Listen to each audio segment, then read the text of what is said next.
ये कहानी स्वर्ग में रहने वाली 3 देवकन्याओं की है। बात यह है कि स्वर्ग में 3 देवकन्याएं रहती थी और वो तीनों एक दूसरे की बहुत अच्छी दोस्त थी।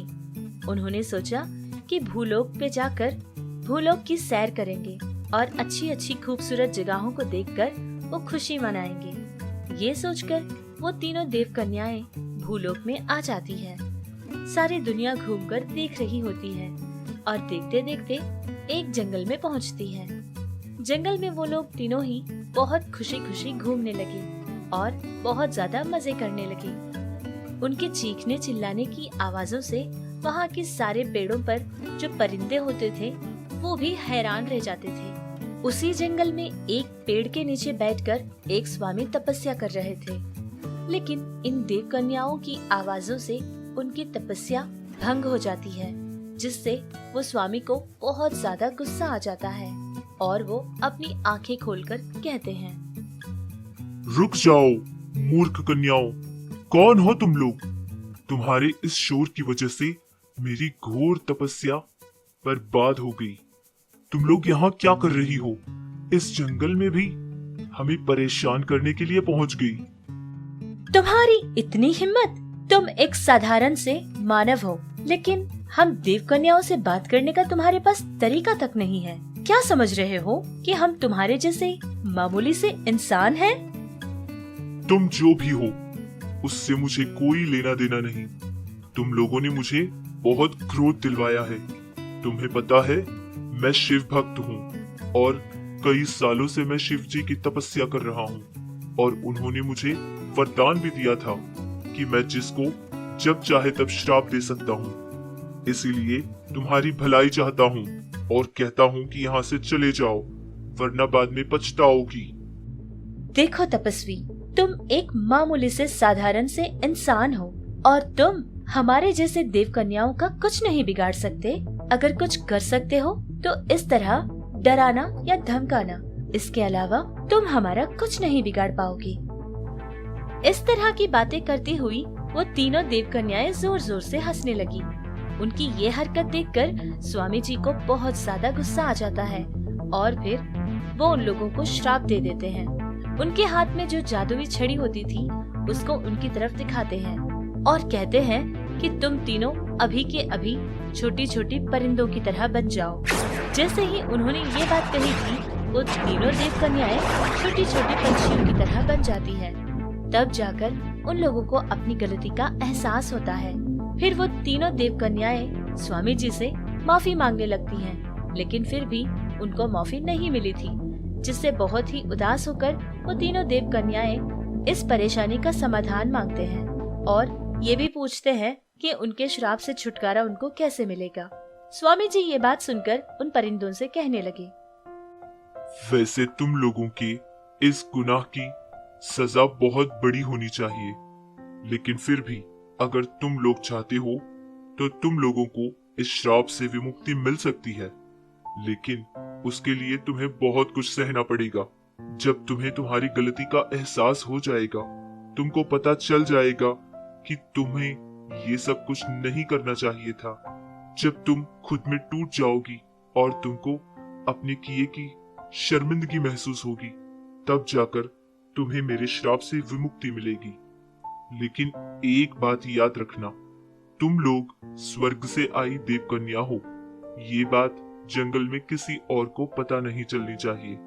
अगर किसी को भी जंगल में ये बात पता चल गई तो तुम्हें कभी विमुक्ति नहीं मिलेगी।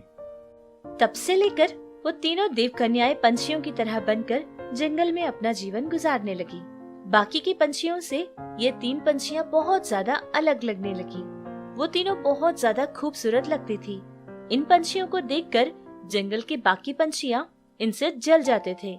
समझते थे कि इतनी खूबसूरत पंछियां इस जंगल में कहां से आई। ये तीनों पंछियां हमेशा साथ ही घूमा करते थे। बाकी पंछियों से ये कोई बात नहीं करते थे, हमेशा अपने आप में ही रहा करते थे। जब कोई दूसरा पंछी उनसे बात करने की कोशिश करता तो वो वहाँ से चले जाया करते थे, जिसको देखकर बाकी पंछियां बर्दाश्त नहीं कर पाते थे और एक बार जंगल के राजा यानी कि चील राजा के पास जाकर ये सारी शिकायत कह देते हैं। महाराजा, हमारे जंगल में 3 नए किस्म के पंछियां आई हैं। देखने के लिए तो बहुत खूबसूरत है, लेकिन मुझे लगता है कि उनके अंदर चर्बी बहुत है। किसी से कोई बात ही नहीं करते। जब उनसे बात करने के लिए कोई पंछी जाते हैं तो वो उनको भी वहाँ से भेज देते हैं। महाराज कुछ भी समझो, लेकिन ये तरीका हमको अच्छा नहीं लगा। अब जंगल में एक जगह रहते हैं तो एक दूसरे से बात तो करनी चाहिए ना महाराज। अब आप ही हमारा फैसला कीजिए। इस तरह वो पंछियों का राजा सारे पंछियों की बात सुनकर कहता है कि उन तीनों पंछियों को उसके सामने लाए। तीनों पंछियां भी उसके सामने आते हैं। तब वो पंछियों का राजा उन पंछियों से कहता है, पूछता है कि वो तीनों ऐसा बर्ताव क्यों कर रहे हैं, बाकी के पंछियों के साथ मिलकर क्यों नहीं रहते हैं। आखिर इसके पीछे कौन सा राज है, ये उसको जानना है। महाराज, हमें क्षमा कर दीजिए। हमारा बाकी पंछियों को दुख या नुकसान पहुंचाने का कोई इरादा नहीं था, क्योंकि हम शुरू से ही एक दूसरे के बहुत अच्छे दोस्त हैं। जहाँ भी होते हैं हम तीनों एक साथ ही होते हैं महाराज। किसी और से बात करने की हमें आदत नहीं है ना, बस इसीलिए। लेकिन इस जंगल में रहने के लिए सारे पंछियों के साथ मिलकर ही रहना पड़ेगा। तुम लोग अपनी मर्जी के मुताबिक यहाँ कुछ नहीं कर सकती।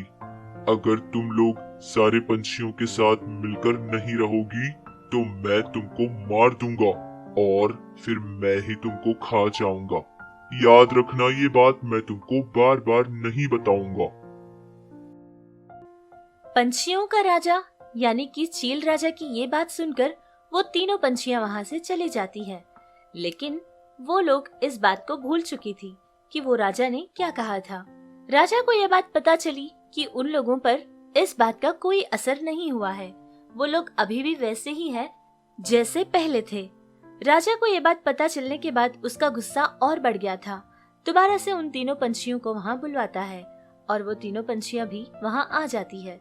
तब पंछियों का राजा दूसरे पंछियों को ये आदेश देता है कि उन पंछियों को मार दिया जाए। तभी एक पक्षी आकर उसमें से एक पंछी को मारने ही वाला था कि तभी दूसरी पंछी जाकर उसके आगे खड़ी हो जाती है, जिससे उसको चाकू लग जाता है और वो वहीं के वहीं मर जाती है। अपनी दोस्त को खोया देखकर बाकी 2 पंछियां बहुत ज्यादा रोने लगी और फिर वहाँ से रोते रोते चली जाती हैं। इनकी यह हालत देखकर पंछियों का राजा सारे जंगल के बाकी पंछियों को ये आदेश देता है कि अब उन दोनों पंछियों को खाने के लिए जंगल का कोई भी चीज नहीं दे। और वो पंछियां भी ऐसे ही करती हैं। जंगल में जो कुछ भी खाने की चीजें होती थी, लेकिन फिर भी उन 2 पंछियों को कोई भी चीज नहीं दिया करते थे। वो बेचारे मासूम से दोनों पंछियां ऐसे ही भूखे जीने लगे। कुछ समय ऐसे ही गुजर गया। अब वो दोनों पंछियां बहुत ज्यादा कमजोर हो जाती हैं, लेकिन फिर भी उनको खाने के लिए कुछ नहीं मिलता। इधर पंछियों के राजा की बात मान भी नहीं पाते थे, क्योंकि सच्चाई बताने से उस स्वामी ने मना किया था। और इधर ये सजा उनके लिए बहुत भारी पड़ रही थी। और तीसरी तरफ अपनी खोई हुई दोस्त को याद करके हमेशा रोती रहती थी। एक दिन की बात है, एक पंछी ने दूसरे पंछी से कहा कि हमको खाए हुए बहुत दिन हो गए, मैं जाकर कुछ ढूंढ कर आती हूँ। अगर कुछ खाने के लिए मिल गया तो मैं उसको लेकर आऊंगी। इतना कहकर एक पंछी वहाँ से उड़ती हुई पहाड़ी के ऊपर चली जाती है और जाकर पहाड़ी पर बैठ जाती है। उसकी जिंदगी में जो कुछ भी हुआ था उन सारी बातों को याद करने लगी और खोई हुई अपनी दोस्त को याद करके बहुत देर तक रोने लगी। बाकी दोस्त जो उसके पास बची हुई है उसको खोना बिल्कुल नहीं चाहती थी। इस पंछी को इस बात से डर था कि कहीं वो भी उससे दूर न हो जाए। इस बात को लेकर हमेशा बहुत परेशान रहती थी, क्योंकि वो पंछी अभी भूली नहीं थी, क्योंकि उसकी आंखों के सामने ही उसकी अपनी बहुत ही खास दोस्त ने अपनी जान गंवा दी थी। ये बात याद कर करके बहुत ज्यादा डरने लगी और रोने लगी।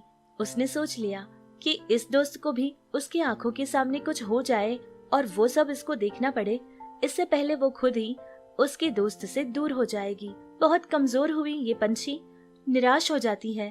जिंदगी जीने का उसके पास कोई रास्ता नहीं था और ना ही कोई आस या उम्मीद थी। थक हार कर वो पहाड़ी से छलांग लगा देती है और अपनी जान दे देती है। इधर दूसरी तरफ पेड़ पर बैठी अपनी दोस्त का इंतजार कर रही वो पंछी बहुत डरने लगती है, क्योंकि इसको गए बहुत ज्यादा समय हो चुका था। अब घबराहट से अपनी दोस्त को ढूंढती हुई उड़ने लगी। बहुत दूर तक उड़कर वो बेचारी थक गई थी। अब उसके पास और उड़ने की ताकत या उसके पंखों में कोई जोर नहीं था, जिससे बहुत ही कमजोर हुई वो पंछी बहुत देर तक अपना सफर तय करने लगी। फिर उसको समझ आ गया था कि अब वो और नहीं उड़ पाएगी, इसलिए एक पेड़ के डाली पर जाकर बैठ जाती है। उस डाल के नीचे ही वो स्वामी बैठकर तपस्या कर रहे थे। उसने देखा कि वो स्वामी तो वही है जिन्होंने उनको श्राप दिया था। इस बार वो पंछी बिना कोई आवाज किए चुपचाप जाकर स्वामी के आगे बैठ जाती है। सोचती है कि जैसे ही स्वामी जी की तपस्या हो जाएगी, वो सारी बात स्वामी जी को बताएगी और उनसे माफी मांगेगी। बहुत देर तक बैठकर स्वामी जी की तपस्या खत्म होने का इंतजार कर रही थी, लेकिन स्वामी जी ने अपनी तपस्या खत्म ही नहीं की थी। बहुत समय गुजर गया था। वो मासूम सी पंछी पूरी तरह से अपनी ताकत खो बैठी थी। अब उसके पास बैठने की भी ताकत नहीं थी, जिससे उसकी आंखें चकराने लगती है, उसका सर घूमने लगता है। बेचारी छोटी सी मासूम पंछी भूखी हारी वहीं पर बेहोश होकर पड़ जाती है। कुछ समय गुजरने के बाद स्वामी जी ने अपनी आंखें खोली थी। उन्होंने देखा कि उनके आगे एक छोटी सी पंछी बेहोश होकर गिरी पड़ी थी, जिसको देखते ही उन्होंने अपने पास जो पानी का कलश था उसमें से पानी निकालकर पंछी के ऊपर छिड़क देते हैं। जैसे ही पंछी के चेहरे पर वो पानी की बूंदें गिरी थी, पंछी अपनी आंखें खोलती है और स्वामी जी को देखती है। अरे बेचारी कितनी छोटी सी पंछी है और इतनी निराश लग रही है। शायद बहुत भूखी होगी। मैं इसको खाने के लिए कुछ दे दूंगा। इतने बड़े जंगल में इसको खाने के लिए क्या कुछ नहीं मिला? इस तरह वो बेचारी थकी हारी मासूम सी पंछी सारी बात बताकर स्वामी जी के आगे बैठकर जोर जोर से रोने लगी। उसका ये दुख देखकर स्वामी जी की आंखों में भी आंसू आ जाते हैं। उनका दिल पूरी तरह से पिघल जाता है और फिर बहुत ही प्यार से उससे कहते हैं, बस बेटी बस, आज तक तुम लोगों ने बहुत कठिनाइयों का सामना किया है। इतनी कठिनाई के बाद मैं समझ चुका हूँ कि तुम लोगों को अपने किए का बहुत पछतावा है। चिंता मत करो, मैं तुम्हें तुम्हारे असली रूप में बदल दूंगा और तुम स्वर्ग भी चली जाओगी। चिंता मत करो, तुम्हारे दोनों दोस्तों को कुछ नहीं हुआ है। इतनी बात कहकर वो स्वामी कोई मंत्र पढ़ते हैं। जैसे ही उन्होंने मंत्र पढ़ा था, खोई हुई उसकी बाकी दोनों दोस्त भी वहां पहुंच जाती हैं और फिर स्वामी जी उनको उनके असली रूप में बदल देते हैं। फिर से तीनों पंछियां अपने असली रूप यानी देव कन्याओं की तरह बदल गई थी। फिर उनको स्वामी जी स्वर्ग जाने का रास्ता बता देते हैं। बहुत ही हंसी खुशी वो तीनों कन्याएं स्वामी जी का बहुत ज्यादा धन्यवाद करते हैं और फिर उनको धन्यवाद कह के उनका आशीर्वाद लेकर दोबारा से स्वर्ग का रास्ता चले जाते हैं। इसीलिए तो कहते हैं कि कभी किसी के जज्बात के साथ खेलना नहीं चाहिए, क्योंकि हर इंसान के जज्बात उसके लिए बहुत मायने रखते हैं। हम समझते हैं कि हम तो उनके साथ महज सिर्फ एक मजाक करते हैं, लेकिन कभी कभार ऐसी गलतियों का बहुत बड़ा भुगतान हमें करना पड़ता है, जो कि शायद हमारी बस की बात नहीं होगी। इसीलिए हमेशा आगे वाले का ख्याल रखना और उससे प्यार से बर्ताव करना हमारी जिम्मेदारी है।